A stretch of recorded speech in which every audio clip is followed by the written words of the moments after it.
The studios can be booked via wsa.wiki.com. When you make your booking, you can select the time. Currently, these will be a morning or an afternoon booking. And you can also select the date, and also you can select your background paper colour. When you make your booking, you will only be allowed to access the studios if you have already had an induction. If you haven't had an induction, you will be notified otherwise. We have a range of background colours. These are set up in advance of your booking and need to be done by a technician. Please don't try and do this yourself. Therefore, we need you to advise on the colour that you require. The options are 2 colours plus white.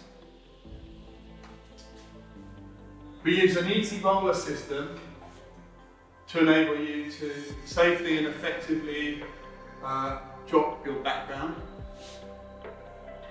The roller system is operated by pulling down the handle to unlock the gears. Then it can be lowered to a manageable height. If you roll it out a little further, you can then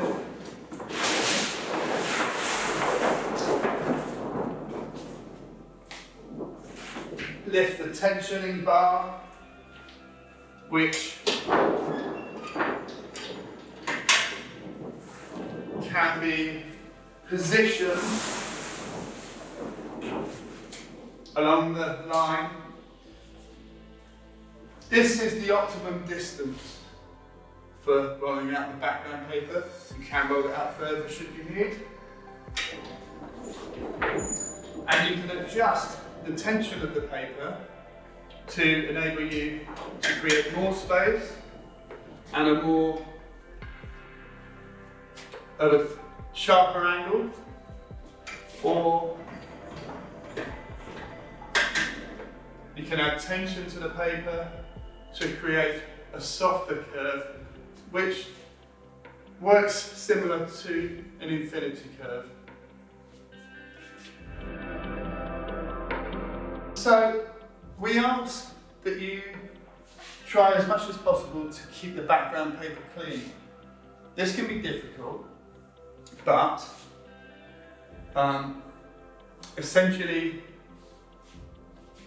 we request that if you can remove your shoes to walk on the paper, that would be really helpful for keeping the paper clean. Try to use the paper sparingly. Should you need to roll up some of the paper that might be slightly soiled, you can do this by rolling and pulling forwards, okay? And if you must wear shoes, then we have a piece of paper that you can wipe your shoes on to take any dust or dirt off that to try and keep it clean. Also, in the studio is a dry mop. If you use the mop just to wipe off some of the footprints, this will really help and probably won't show up during most situations. So rolling the paper up, it's very simple. Again, pull the handle and rotate in the anti-clockwise direction to roll the paper up. If you do not pull the handle down, the gears will make a noise like this. Please, if that noise is made, if you could release the handle, because it can damage the gears. If you need a little bit more space, because the front two paper rolls may be masking the rear paper, then you can roll up the paper so that the aluminium bar is positioned on the top. This allows a bit more space if you need height to your shot. Again, you can roll down any paper roll by essentially unhooking and releasing. This takes a bit of practice, but once you've done it a few times, I'm sure you'll be expert. So, in Studio One, we also have a setup that enables us to use a magnetic board to fit generally flat works on paper, textiles, etc., using the magnets provided. And we have a monochrome set of backdrops in a smaller size that you can roll out and you can affix to the table provided with a clip or with tape.